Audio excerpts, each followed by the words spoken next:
show, although I do watch her religiously. That's the queen. I'm always a couple of days behind watching on the show because I've got stuff going on. But somebody tweeted today that Candace said that she believed that they were about to get a divorce. I think he was gay, and I think he was gay. And come on, you know that you do know that I've criticized. What? Like I'm sorry, Tim, but like, why would you even go there? Like to say something like that? I'll tell you why.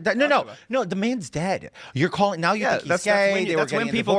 That's when people can tell the truth. I know. I disagree. That's when people tell the truth because let me tell you why. Okay, and if you want to read in a vindictive crusade on my part for everything I've just said, you are entitled to do so, and so are the viewers. But I'll tell you what happened. I'll tell you what Charlie Kirk did to me. Charlie was a very brilliant, very, very brilliant organizer, fundraiser, networker. Those three things, phenomenal. Probably the best in the business, maybe. Certainly one of the top 2, 3. Amazing at those things. But he was also very ruthless. He was a very ruthless person who spent a long time excising and excommunicating all of the most interesting people in politics from the right wing. He did it for a decade. Everybody knows it. Nobody said it because it's not polite in the aftermath of his death. Charlie gave a platform. Let me finish. He gave a platform to lily-livered, centrist, weak frauds, faggots, and prostitutes, and drag queens. What he also did at that same time, and anybody in power, what he also did.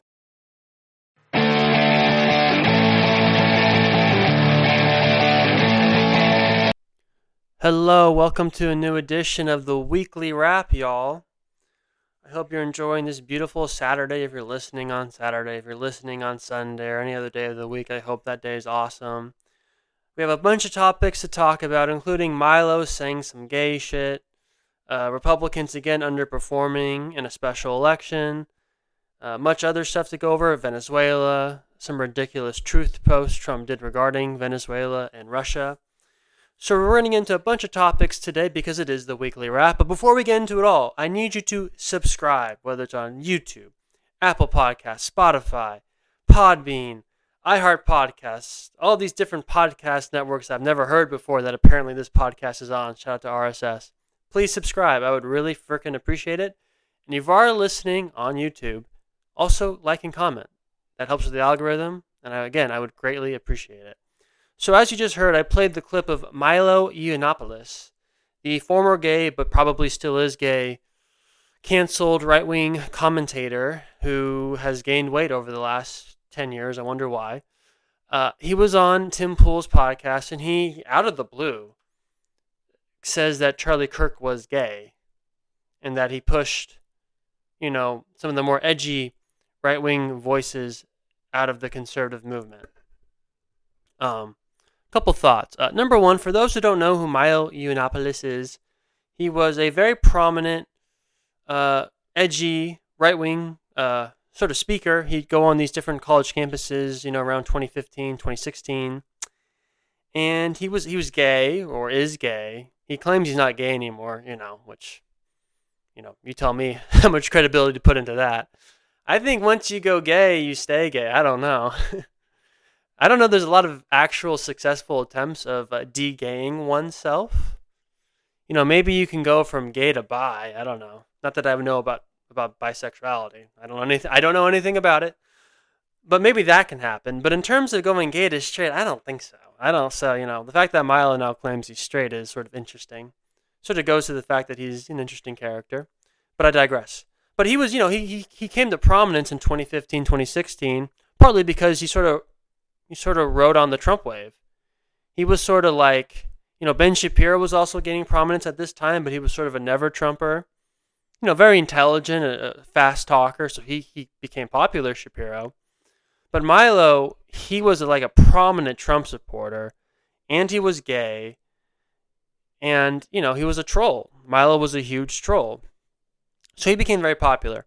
Unfortunately for Milo, he went on some podcast. It was either The Drunken Peasants or Joe Rogan, or maybe he said it on both podcasts.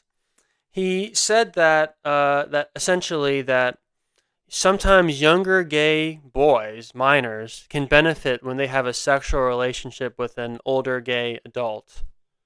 Okay, so Milo was canceled for saying that, obviously. Now, the point Milo was making is, does that happen to him, essentially? That some priest, the the stereotypical fucked up love story between a grown up priest and a young boy. I say that jokingly, but it is fucked up. That classic tale. Not exactly Romeo and Juliet over there, but you know, it is what it is. Not good. Not good. I condemn. But Milo said that happened to him, and that's what got him. You know, I mean, that's not really what got him canceled. What got him canceled was saying that it can't benefit people. But Milo was trying to say it benefited him because it happened to him. That's fine if you want to say it specifically benefited you. I'm not sure you really want to say that anyway. But he was making a larger point that there are other cases where that can be beneficial. And that was obviously very problematic. So he got canceled. Ever since then, Milo, he's clearly like, he had a mental breakdown. He's doing drugs. He like became super religious. I think he was religious, but he became more religious. He stopped fucking dudes. He tried to turn straight. So he's a bit of a shit show. But, you know, his name is still, you know, people still know who Milo Yiannopoulos is. I mean, he went on Bill Maher's show and was like the most eccentric gay conservative you'd ever see in your life. I mean, you look at the segment, I believe it's still up, with Bill Maher talking to Milo on his show. It's like one of the weirdest interactions you'll see. Again, this flamboyant gay dude wearing all these pearls and this crazy hair makeup and all. It's just very flamboyantly gay. And now he's straight. So again, make of that what you will. But now Milo is airing his grievances because maybe Charlie Kirk had a role in trying to get him canceled. I don't know if that's true or not. But he says that Charlie Kirk was gay. And you know what's really funny about the clip I played is George Santos. That was the guy who started defending Charlie. George Santos, who is also gay. What is with Tim Pool and hanging out with all these fat gay dudes? What's up with that? Mr. Tim Pool, he's always, I don't know, he's always around fat gay people. Tim Dillon sometimes he's with. It's like, what's up with that, Tim? Is your girl not? Anyway, let's not even get into that. So, you know, Tim Pool is like surrounded by these fat gay dudes. Or I should say, formerly gay dudes in Milo's cases, wink, wink. But, and then George Santos starts defending Charlie, like, no, Charlie didn't do that. Charlie wasn't gay. Milo's saying he is gay, and he's like, no, he's not gay. He's dead. He's a dead man. He is not alive. Who gives a fuck whether or not he was gay? And he was not gay. There's no evidence he was gay. He had a wife. He had kids. Maybe bisexual. You know, that is possible, I guess, theoretically. Again, not that I know anything about bisexuality. But other than that, what is the evidence that he's gay? And I don't think it was in the clip I played, but Milo goes on to say that Benny Johnson is gay. That might be true. Alex Jones might even be gay. I don't think that's true. But Milo is just going on this, you know, he's just saying all this crazy shit. And look, did Charlie have a role in trying to censor some of the more edgy voices in the right-wing hemisphere? That's possible. He clearly played a role in what happened to Fuentes. I don't know if he was putting pressure on these social media companies to actually censor Fuentes, but he more or less made it clear that speaking to Fuentes was unacceptable. In fact, I believe Dinesh D'Souza released text messages recently when Dinesh debated Fuentes, when Charlie then reached out to him and basically told Dinesh he shouldn't have done that. He shouldn't have done that. So, it wouldn't surprise me if there's a kernel in truth in what Milo was saying, but I don't think the kernel of truth is that Charlie Kirk was a dick sucker. I mean, who knows? Could be. He had a big head, literally. I'm talking about his actual head. He had a big head. I do too. So, people say it looked like Charlie Kirk for what it's worth. I'm not so sure that's a compliment. No offense to Charlie, R.I.P. But so it's just Milo is just a weird guy, and I want to talk a little bit more about Charlie Kirk in the sense that there's all these conspiracy theories going around still about Charlie Kirk's death, and you have Candace Owens, who keeps putting on these conspiracy theories about how Charlie Kirk died. She recently said that Charlie was about to leave his wife, and that Turning Point is hiding information about Charlie Kirk's death. It's like, folks, it's very clear what happened here. You had a crazy, sexually confused left-winger who had a transgender girlfriend, boyfriend, whatever the hell it was. And because Charlie Kirk is, he talks about how transgenderism is destructive for the family and destructive for society, this crazy, sexually confused loser decided to kill Charlie over it. That's what happened. That's what all the evidence is. Like, what is the evidence that Tyler Robinson wasn't the shooter? Like, what is the more compelling theory exactly? That Israel killed Charlie Kirk? There's no evidence Israel killed Charlie Kirk. Why would Israel kill Charlie Kirk? Charlie Kirk was still nominally pro-Israel by the time he was assassinated. Yes, he was starting to voice more skepticism about Israel, but he was still pro-Israel, Charlie. There's no question about that. He even backed off much of his criticism regarding Trump's decision to bomb Iran at that point. So, like, what is the evidence that Israel would have wanted to kill Charlie Kirk? And then what is the evidence that they actually did? There's a lack of motivation and there's a lack of evidence. So it's like, what? And these people, including Candace, is obsessed with how Erica Kirk, the widow of Charlie Kirk, like how she's like handled herself during this whole period of time, and acting like it's suspicious. It's like, what? She's a grieving widow who was married to one of the most prominent voices in our political, ecosystem in terms of punditry. Many people thought Charlie could become president one day. I never really viewed him that way, but I guess other people did. So she's grieving in her own way. She's trying to keep her husband's legacy going. She's under immense public scrutiny now, and she's much more publicly visible. She was always a public person. She was a model or something like that. Miss Arizona or some gay shit like that. No offense, but, not my type of thing. I mean, anyway, that's not a gay joke. I love women, believe me. I don't know why in this podcast I have to defend my sexuality so much. I'm like Milo. I'm just like Milo. I'm straight. I promise I'm straight. Me and Milo have a lot in common, I guess, except I didn't go through conversion therapy. I maybe need to go through other forms of therapy, especially after these last 2 months dealing with a former friend. I emphasize on the word former. By the way, if you notice that this segment I did about not burning bridges has been deleted, there's a reason for that. I take it back a little bit, folks. Sometimes the bridges need to be burned. I take it back. Sometimes, not always. Sometimes bridges need to be burned, and I learned that lesson the last 2 weeks for sure.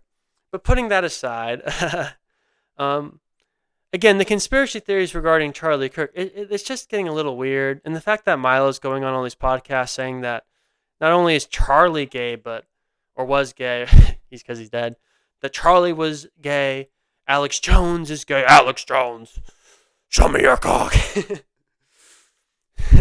Jet fuel, Kit Meal Steel, show me your cock now. It's like, what? I don't know if Alex would say that. Benny Johnson might actually be gay. That would not shock me. Just look at Benny Johnson.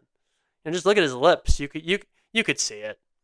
Come on, I'll give Milo Benny. And there are rumors about former, young Turning Point people who worked for them and young aides for different right-wing companies who at different conferences might have visited Benny's hotel. I'm not saying that actually happened, but I may even know someone who worked for Turning Point who maybe told me a story about Benny. I'm not saying that's true, but, And also, Benny Johnson famously sort of doxed himself, exposing that he was being marketed like gay cruises, which, if you're getting internet ads for gay cruises, probably tells you something about his search history, right? But, I digress. So, very weird. Milo's a weird guy. I don't think he's really straight. Hope he's straight. Don't care if he's straight. Probably still gay. Probably, he's a fucked up dude. And Candace, I think she's just in it for the clicks. I have mixed views about Candace overall, but I think what she's doing regarding Charlie Kirk is disgusting. I'm not disputing the fact that Charlie was probably having second thoughts about Israel because of the fact that, he understood that young people didn't like being so subservient to Israel, and he voiced that to President Trump at the time, so that makes sense. But again, I am very skeptical of this whole idea that Israel killed Charlie Kirk. I've seen some people, I don't know if Candace has said this, so I won't accuse her of it, suggesting that Turning Point was in on a conspiracy to kill Charlie Kirk and that Erica Kirk might have been involved in some capacity. I'm not saying, I don't think Candace has said that, to be fair. I want to be clear. But Like what happened to Charlie Kirk most likely was you had a crazy left-wing weirdo put a trans partner and wanted to kill Charlie Kirk because Charlie Kirk is against transgenderism or was against transgenderism. That's what happened. So, any other theory I've not been satisfied with, but anyway, that's enough about Milo. That's enough about Candace. Let's move on to the next topic. So the next thing I want to talk about is you had a sort of a special election in Tennessee in a district that Trump won by 22 points in this past presidential election. And the Republican ended up winning, but he only won by like 8. It was a 13 point shift toward the Democrats. Another terrible sign for Republicans going forward. And remember, this is off the back Democrats destroying Republicans last month in the off-year elections when they won the New Jersey governor's race by a lot. They won the Virginia governor's race by a lot. They won every race by a lot. The Democrats destroyed. It was a mini blue wave that hit us in 2025. There's no question about that. And I see Republicans coping. They're like, oh, redistricting is going to save us. We're going to redistrict Indiana. We're going to redistrict Texas. We're going to redistrict your grandma. That's not going to help. The blue wave that's headed our way right now for 2026, I don't care how many states you redistrict. Republicans are going to lose the House. The only question is by how much. That's a foregone conclusion. We may lose the House before the election even happens, the way we're having these retirements. Like, what are we doing here? Republicans, like Mike Johnson, get your shit together, dude. Control your fucking subordinates. I say subordinates jokingly, but, maybe not so much jokingly. Like, that's another terrible sign. And it's like, what is the Trump administration doing about this? A big message was sent to them last month, and the message and their response has been very mixed. Trump's been trying to put pressure on Russia and Ukraine to end that conflict. It looks like the momentum to end it has subsided. Part of the reason the momentum has subsided is because it looked like the United States was going to put maximum pressure on Ukraine to agree to a deal by Thanksgiving. Unfortunately, that pressure went away. That red line, that boundary that they put on Ukraine, they walked it back. I mean, Trump was asked about it if that Thursday was the deadline, his final deadline, and Trump said, "No, it's not. It's not my final deadline. The deadline is not final. It's a tremendous deadline, the best deadline, but it's not my final deadline." It's like, oh, Mr. President, why do you have to say that? You have to put pressure on Ukraine, bro.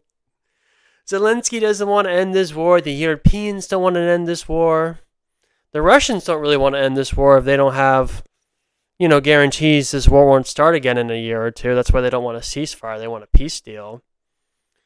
The only leverage we have to end this war is to put leverage on the Ukrainians and the Europeans, and Trump has been unwilling to do that so far. So, one of his biggest promises to end the Russia-Ukraine war has not come to fruition so far. The economy is still very fragile. We had a bad jobs report for last month. It looks like we lost jobs in the month of November. That's not good. The inflation rate, while steady, that still means prices are going up. I see these Republican commentators or pundits saying, look, the inflation rate really hasn't gone up at all. It's about the same since he got into office. It's like, yeah, but that means inflation's increasing. Like, if you gain weight by 2% each year, you're still gaining weight. Just because the percentage is the same, you're still gaining weight. Like, even if it goes down 1.5%, you're still gaining 1.5% fat in that situation. Because that's how it works. So it's not like if it goes down by like a half point, that means inflation's going. No, the prices are still going up. Prices have continued to go up. And look, it's very hard to reduce inflation, to reverse inflation. One of the ways you do it is by getting energy down. And Trump's taken some steps to do that. I think he could do more, probably more deregulation. It looks like we're going to be trying to access different areas within the United States to drill for more oil. I will say this, though. Continuing this proxy war with Russia doesn't help with energy prices. That doesn't help. Continuing to be Israel's bitch in the Middle East doesn't help with oil prices if there's going to be continuous conflict in the Middle East. So that's not great. And I'll also say this, while I don't mind sort of Trump's crudeness, especially when I was a teenager, continuing to call female reporters piggy and say they're ugly and stupid, at a certain point, even I'm, who kind of likes it, it's like, that's a little much, dude. You're the president. Like, can you calm down? If you sound like me on my podcast, Mr. President, like, I don't know. It's like, did you really have to call that reporter a piggy? Did you really have to say to a reporter that she couldn't pass a cognitive test? It's like, maybe I'll play it on the podcast. I don't know. So it's kind of funny, but it's kind of messed up also. Anyway, it's not clear to me that the Trump administration is necessarily learning from they're not taking the message from these election underperformances that they should. And this sort of goes into what's happening in Venezuela. And Trump today, actually, this morning, posted something on Truth Social, which was kind of disturbing to me.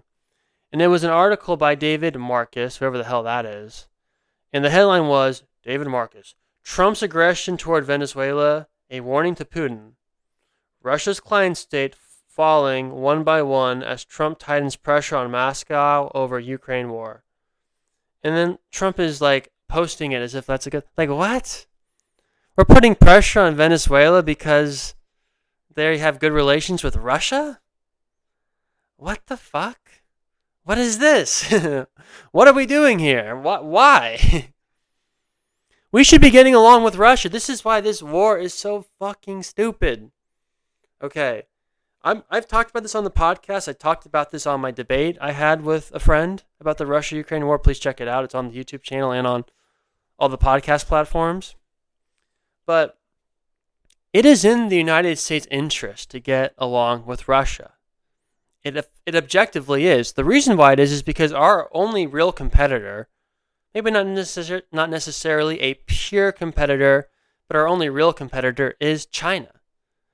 But because if you think of it, there's basically three main superpowers in the international system. United States, number one. China, number two. Russia, number three. Russia is the weakest of the three, but because of our antagonism toward Russia, we are putting them into the arms of the Chinese. We're pushing them toward China. And China and Russia are not natural allies because they're competing in the same hemisphere, Asia. So they shouldn't be natural allies at all. They should be competing against each other, which would benefit us. But because we're so antagonistic toward Russia, the Europeans are antagonistic. The whole West is so antagonistic toward Russia. They're trying to isolate Russia. It sort of gives them no choice but to go into the arms of the Chinese. But that doesn't help the United States because we're competing with China. We would like to compete in Asia. The Trump administration would like to shift toward Asia. So, right. And that's why, frankly, Europeans don't want the Ukrainian war to end because they don't want the United States to pivot toward Asia. I mean, that's the truth of it. They want us focused on Europe. They want us to be responsible for their defense. That's another reason for NATO, in all fairness. It's not just to combat, Soviet influence and now Russian influence. It was also a way to pacify Europe, to prevent Europeans from fighting each other, which, considering the history of Europe, you could understand why that'd be appealing, but I don't want to keep doing that as a United States citizen. We shouldn't be responsible for Europe's safety. Europe should be responsible for Europe's safety. So frankly, Trump should pull out of NATO, but I don't think that's going to happen, obviously. But it's not in our interest to be so antagonistic toward Russia. And in all fairness, Trump and his administration, I think, largely understands that. Trump has talked about that for years, how it's in our interest to get along with Russia. But there's so many people in the national security establishment, neocons and neoliberals, who just hate Russia so much that they are okay with pushing them into the arms of China over Ukraine. Who gives a shit about Ukraine? And this is what I was saying in my debate with my friend the other day. It's like, Ukraine is not that important to us, but it's extremely important to Russia for national security. Again, the way, Germany invaded Russia during World War II, and I think World War I even, was through Ukraine. It wasn't Ukraine at the time, but it was through Ukraine. because of the territory. It's easy to get into the heart of Russia through Ukraine. So, of course, Russia is going to find it unacceptable for there to be NATO troops, NATO weapons in Ukraine, as opposed to even a country like Finland, which also borders them, but there weren't coups in Finland, pro-Western coups in Finland, and it's much harder to invade through Finland because of the natural habitat, mountains, and rocky terrain and all that. It's just different. Ukraine has always been a red line for Russia, and NATO and the United States thought we could shove it down their throat, and Russia said, no, you're not going to shove it down our throat this time. Not going to happen. We have a gag reflex now. Not going to happen. Man, I hate it when they have gag. Anyway, let's not even get into that. No gag reflexes for my partners. It's not going to work if you have. Anyway, I digress. But I say this all to make the point that the Trump administration, if they can't solve this conflict through a peace resolution, they need to back it off completely. Stop giving Ukraine weapons and stop giving them money. If they want to keep fighting, go ahead. If you want to lose your country completely to Russia, that's on you. If Europe wants to step up, that's on them. But we need to stop financing this stupid war. We need to pivot to Asia. We need to pivot to China. Frankly, I would much rather, from a strategic standpoint, defend Taiwan than Ukraine.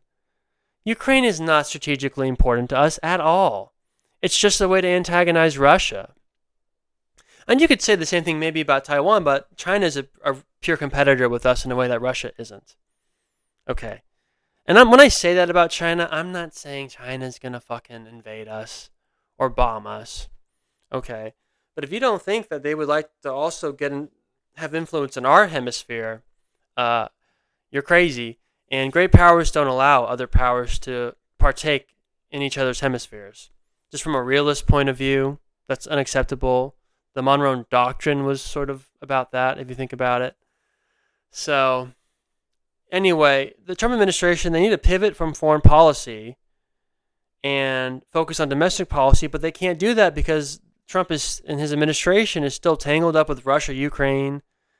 They keep escalating with Venezuela for no fucking reason. And now Trump today is making Truth Socials connecting the two, saying, that what Trump is doing in Venezuela is good because it's putting pressure on Putin in Moscow. It's like, oh, great. That's terrific. That's exactly what we need during peace negotiations with Russia. Put pressure on them. Terrific. Indirect pressure? It's like, what are we doing? By the way, as if Russia cares if we overthrow Maduro. I don't think they'd like it, but that doesn't even put actual pressure on Russia. If you think that's effective, it's not even going to work. Okay, and that's not the reason, by the way, what we're doing in Venezuela is because of Russia. That's retarded. That's just Fox News propaganda to defend the Trump administration. The reason why we're escalating with Venezuela, I think, is because there's a lot of right-wing Cubans who would love to see Cuba be liberated, so to speak, and they think that if Maduro goes down to Venezuela, that would have the impact of Cuba no longer being a communist country. And, maybe that's true, maybe it's not. A lot of anti-Castro sentiment. And Marco Rubio is the Secretary of State. And it's been reported he's the one who's putting all this pressure on Trump to go and overthrow Maduro. It's like, okay, but we're just going to get into another regime change war, this time in South America instead of the Middle East. It's going to be the same result. It's going to be a disaster. And again, the economy is too fragile to be doing this shit. Prices are still too high. The job market is rough. I mean, look, as someone who's been, active in the job market recently, it's a rough job market. Now, I'm in a very blue state, which doesn't help, but it is a rough job market right now. And the Trump administration is still playing games with Russia, Ukraine, and Venezuela. They're still struggling to keep Israel in line so they don't violate the ceasefire in Gaza. They have to keep putting out fires to stop potential future conflict with Iran.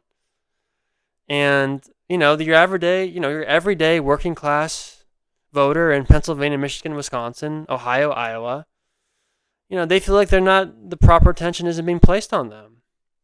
And half the time Trump's using tariffs, not even for industrial policy, it's just to punish countries that pissed him off. Like India, because India won't stop buying Russian oil.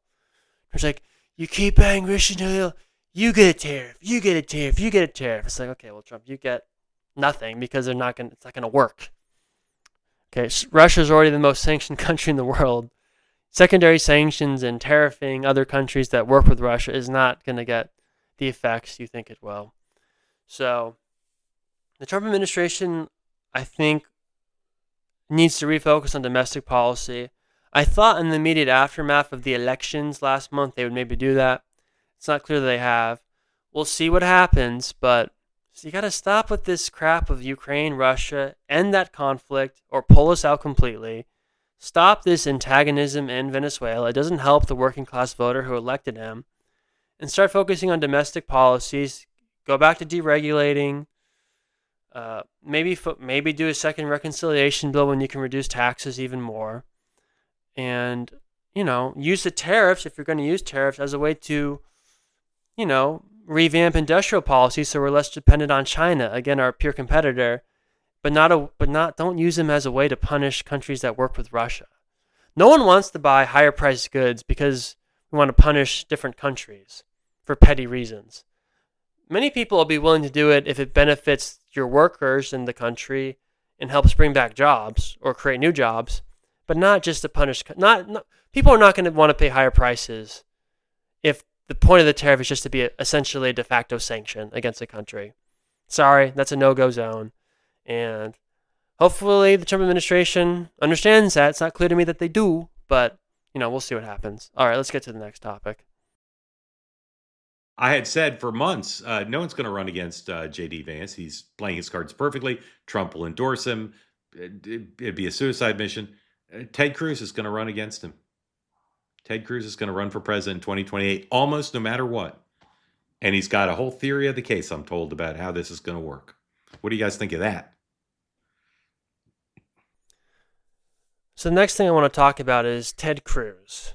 There's been some reporting from people like Mark Halperin, the establishment hack who pretends to be like a dissonant voice, but he just pushes establishment talking points instead of on cable. He does it basically on Zoom calls now. And he lost like the best parts of the two-way show. He lost Sean Spicer and Dan, whatever his last name is, the guy with the yellow teeth, more yellow than the popcorn you get at the movie theater. No offense to Dan. I like you, but brush your teeth, Dan.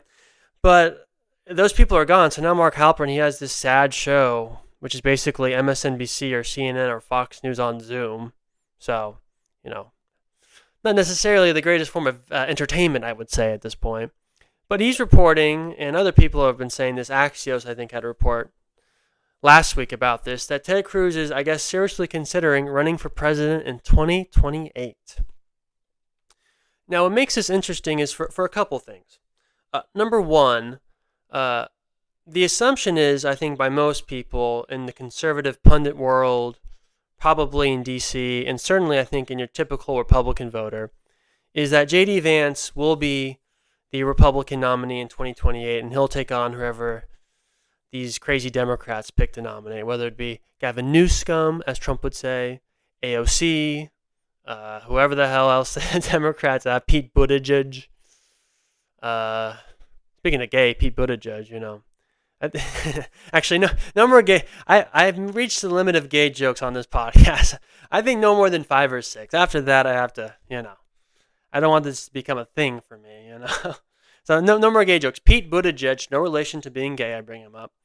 These are these are the people the Democrats have to offer for the nomination in 20 on their side. But the assumption is for Republicans, probably J.D. Vance. There is a second school of thought that maybe, God forbid, please do not let this happen. But there is some speculation that maybe Marco Rubio could be the dark horse. I fucking despise Marco Rubio. I've talked about this many times. I've gone on rants on this podcast about him. So I won't do it now. I'll try not to do it now. Okay, just one thing about Marco Rubio. He's terrible. He's like this gay little midget with big ears, neocon. He can't even respond to a State of the Union without sweating so much that it fills a swimming pool. He has to drink water. He's responding to the State of the Union in 2013. And in the middle of it, he's live. He has to step out of the frame to drink from a little bottle of water that's it's ridiculous. It's like, this is who's responding to Barack Hussein Obama, this little midget who can't even go like 10 minutes without needing to drink water. It's like, drink the water before you go on live, bro. What are you doing? Now he's our Secretary of State. Ridiculous. Ridiculous. He's terrible. You know, I see these boomers who love Marco Rubio. He's so good. He's so great. He's terrific. It's like, yeah, he's terrifically awful. Marco Rubio sucks. Anyway, I digress. Not a fan of Marco Rubio, and that's okay. But I think the consensus is J.D. Vance will be the Republican nominee for president. Maybe Marco Rubio will be his vice president, but J.D. Vance likely the nominee. So that's why it comes as a little bit of a surprise that there is a potential challenge waiting for J.D. Vance in Ted Cruz. And Ted Cruz famously ran in 2016, and he didn't have the establishment support at the time because all the establishment support was, at first with Jeb Bush, little Jeb, you were probably worse than Jeb Bush. Man, those Trump rants against Jeb Bush were fucking awesome, for those who don't know. You got to rewatch them. They're on YouTube.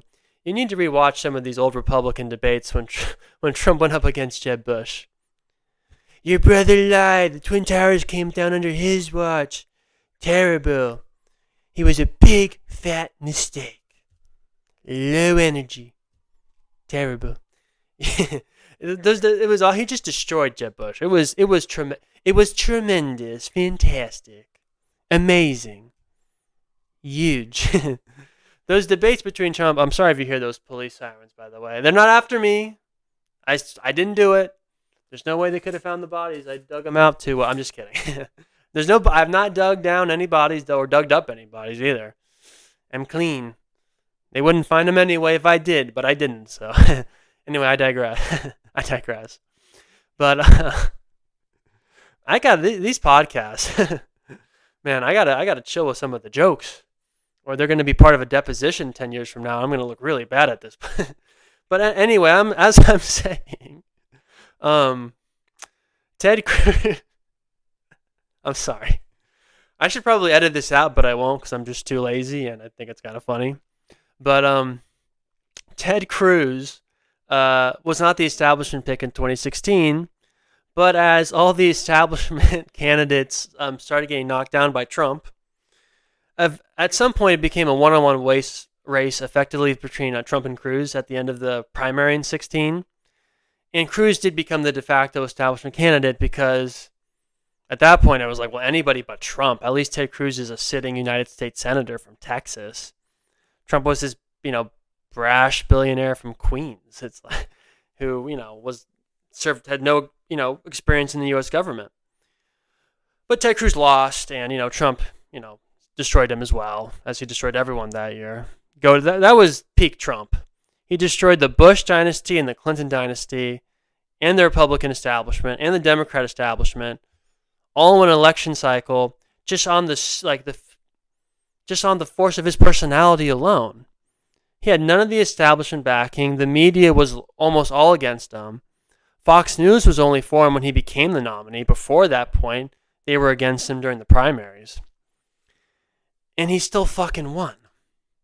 It just shows you how much charisma and just, sheer willpower can get you in life. I'm not saying that's fair necessarily, the charisma part. Some people are born with it. Some people aren't. But effort and willpower, that is something most people can control. And there's a lesson in that. But going back to Cruz, so Cruz loses. And ever since then, this is important, Cruz refused to endorse Trump at the Republican convention. People forget that. But he gave a speech at the convention in 2016, but at the end of his speech, he told people to vote their conscience. Not even to vote for Trump, but to vote their conscience. Okay, this is important. And the reason why Ted Cruz did that is because he didn't think he was going to win. He thought Trump was going to lose. Most people thought Trump was going to lose. I thought Trump was going to win, although I was like a 16, 17-year-old kid. What the hell did I know? I was right, though. But Trump wins. It sort of throws Ted Cruz's plan to run in 20 off the rails. And Cruz becomes very pro-Trump because every Republican had to become very pro-Trump because that's what the base wanted. They wanted Trump. And Ted Cruz smartly decides not to run in 24 because he knew Trump was going to run. and he didn't want, to get destroyed and lose his reputation again by challenging Trump a second time. So he doesn't. But now the reporting is, like I mentioned, that he may run this time. And it looks like, according to Mark Halpern's reporting and some other things I'm hearing, the theory of the case from Cruz's perspective is that he's essentially going to run as a little bit of a throwback, traditional conservative, not an establishment conservative, but a traditional one. And apparently he's planning to use his position on Israel as like a wedge issue against J.D. Vance. If he actually does that, he will get destroyed by J.D. I don't think the pro-Israel people understand that Israel has lost this battle, folks. The public hates Israel. Not because they're anti-Semitic. It's because they're anti-genocide. It's all these people that's like, oh, you don't like Israel? You're anti-Semitic. It's like, well, you like Israel. That means you're like pro-genocide. The reason I don't like Israel is because I'm anti-genocide. Believe it or not. I am against genocide, whether it be against Jews or Muslims or Palestinians. Okay? I'm against genocide no matter what form it takes. Believe it or not. So if Ted Cruz really thinks that he's going to be able to go at J.D. Vance and that being pro-Israel will give him an upper hand, that's insane. And this sort of gets to the conflict between Tucker Carlson, Nick Fuentes, and the inter-fighting on the right between the direction of the Republican Party post-Trump. You have establishment figures that would like to, push the Republican Party back into more hawkish direction. They don't like J.D. Vance because J.D. Vance, if anything, is more of an isolationist or an anti-interventionist than Trump is. So I guess the calculation is, for some people, is if they could use Ted Cruz as a way to max, or whatever the fuck the right word is, masks. Can't say that word for some reason. Again, I'm a podcaster and I can't talk. Terrific. That's so funny. But they may want to use Ted Cruz as a way to hide the fact that they want to push the Republican Party in a more hawkish position, and they'll use Israel as a cover, basically saying any intervention in the Middle East will be at the behest of Israel, and therefore it's justified because Israel's our number one ally or some gay shit like that. And I just don't think that's going to work. That also does remind me, while I love Tucker Carlson, I do think his behavior toward Fuentes has been a little shady. He doesn't call Nick Fuentes an anti-Semite on his podcast, but then in many of the interviews he's done since then, he's basically accused Fuentes of being anti-Semitic. It is sort of cucky and a little bitchy to not bring that up to him, to his face, but instead he's going to accuse him of that afterwards. I don't know. I'm not a big fan of that. And whatever you think of Fuentes, whether you think he is anti-Semitic or not, if you're going to accuse him of that, bring it up to him when he's on your podcast. I mean, according to Fuentes, he didn't even bring it up to him when they had dinner or when they met to do the podcast, even behind the scenes. That's a little shady. And that is the one thing about Tucker Carlson that I don't like, is at times he does come across to me to be a little disingenuous. Definitely during his interviews, he'll ask a question that he clearly knows the answer to, or that's clearly a leading question. But then he does this whole persona what? Why would they do that? But it's what do you mean what? You know exactly why, Tucker. Why are you acting dumb? Why are you acting I can't believe they do this for money? It's yeah, Tucker, they would do that for money. That's the one thing I don't like about Tucker. I love him overall, but sometimes, even his interview with Ted Cruz, again, going back to Ted Cruz, and the whole Israel first crap, you could tell there are times when Tucker's asking a question that he already knows the answer to just to trap Ted. And that's fine, but it is a little disingenuous. He asked Ted, what part of the Bible, some phrase he was referring to. Ted didn't know the answer, then Tucker knew it. He stated it. On one hand, you could say, he's just trying to point out Ted's hypocrisy or his disingenuousness about his support of Israel. But on the other hand, it's don't ask questions you know the answer to, Tucker. I don't know. I'm just never been a fan of that. I get it. That was more of an interview than just a normal podcast, so I can understand that. But, that's the one thing about Tucker I don't like. So anyway, we'll see what happens. I'll just make a prediction. If Ted Cruz does decide to run, he'll get destroyed. It won't be close. He'll embarrass himself again. J.D. Vance is going to be the Republican nominee if he runs. And he almost certainly will run. Now, depending on the direction of the Trump administration the next 2-3 years, it may not matter, because if the Trump administration doesn't, fix some things, it doesn't matter who the Republican is, the Democrat's going to win. That's just the reality. So we'll see what happens. But, yeah, I think it'd be a mistake for Ted Cruz to run. But we'll see what he does. It would be ballsy. Got to give him credit. That would be ballsy. All right, let's get to the next topic. So for the personal segment, or life advice, whatever the hell you want to call this segment, I want to do a little rant on, can we stop with hitting up your exes around Thanksgiving when people come back into town? Can we stop it? Like, it's look, it's sort of flattering. I'll just be honest. This past Thanksgiving, I had at least 3 former situationships, relationships, whatever the hell you want to call them, who message me saying, "Oh, I'm back in wherever I live. Do you want to meet or whatever?" And it's like, no, I don't actually. I don't want to meet up with you people. I know some of you are in relationships. I don't want to, even if the pretext is just a friendly catch-up, no. There's a reason why I haven't talked to you in a year since last Thanksgiving. I think I'm good, folks. Can we stop doing this? First off, it creates insecurity for their partners, whether, their boyfriends who are not visiting with them, which is sort of interesting in and of itself, right? Again, I find it flattering, but can we not do that? I mean, I had this one girl message me, the Tuesday before Thanksgiving, and was practically begging to come over to my apartment. And I'm just like, don't you have a boyfriend, darling? Like what are we doing here? You want to come to my apartment? You want to see my apartment? I thought you saw it last time you were here on Thanksgiving. Why do you want to come to my apartment right now? It's I want to help clean it. You're always a bachelor. You should clean it, Chris. It's like, well, you can clean it, but we're not cleaning anything else off. Okay, if you want to clean it, that's fine, but I don't have to be here for that. I don't know. I'm just I don't like it when exes hit you up and then expect everything's fine. Or even if it's not a super serious relationship, they just hit you up and expect that you're going to give them attention. And again, it's no, I'm not going to give you attention again. I don't care what the circumstance is. You pissed me off last time. That's why I haven't talked to you in a year or whatever. I'm usually pretty good at letting things go after a while.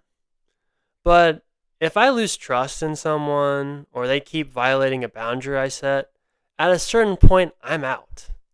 Okay, you have to have self-respect at some point, no matter how much you love the person, whether or not you think the person has good intentions or bad intentions, or is engaged in self-destructive behavior that they're not aware of. You can try to help them out, which I have done with people, including one person recently. But at the end of the day, folks, if they're not going to change, that's on them. It's not on you. Being a supportive friend or a supportive partner, that can only go so far. They may need therapy, or they need a reality check.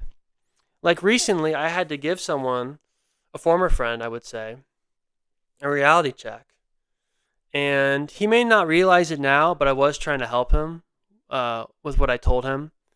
And, the door is open to him if he ever wants to reach out and apologize to me. But, sometimes you have to give people reality checks, not just for your own closure and your own well-being, but to help them. But you can't keep trying. I mean, that's the point is, at a certain point, you make it clear to them that they're engaged in self-destructive behavior. And if they don't change, that's on them. It's not on you, and you have to let them go. But then again, some of these people, they come back to you. It's as if nothing's changed. It's no, you still have to apologize to me. Or you have to recognize that your past behavior was bad. Even if it's just for a brief encounter, quote unquote, at my apartment, it's nah, man, I have options. I got options, folks. I don't have to degrade myself with, women who grew up without their dad and now is overcompensating with their ridiculous behavior, or deal with buddies who didn't get the love they needed when they were a kid and now will push people away when they get too close to them. It's I don't need to deal with that bullshit. I can try to help them, but at a certain point, if they're not going to change, bye-bye. So if you're going to message me after pissing me off, don't expect me to be gracious unless you're going to own up for your bad behavior in the past. And I think that's what everyone should do. You should have grace for people, and if they genuinely seem like they are sorry or that they made a mistake, then great. But you can't force people to change. They have to want to change. They have to want to be a part of your life at a certain point. And if they're not going to change, if they're not going to do certain things to keep you involved in your life, you have to let them go, folks. And it can be hard. And, every relationship's different between people, but, you can't force people to change. And the fact that some people will still try to reach out to you later as if everything is fine, that's not acceptable. It's just not. So have self-respect. And at a certain point, make it clear to this individual that their behavior is not only bad for the people around them, but also for themselves. And if they don't change when you tell them that, there's something else you can do. So that's sort of my thoughts on old relationships hitting you back up, even around Thanksgiving when things might be a little sentimental. You still got to keep your boundaries set. Anyway, I think that's it for the podcast, folks. Thanks for listening. Again, subscribe, whether it's on YouTube, Apple Podcasts, Spotify, wherever the hell you listen to this amazing audio experience. I would really freaking appreciate it. Sorry for the podcast schedule. It's been a little shaky the past 2 weeks. Hopefully it'll be back on track starting next week. I'll see you guys on Monday, folks. You guys have a great weekend. Doodles.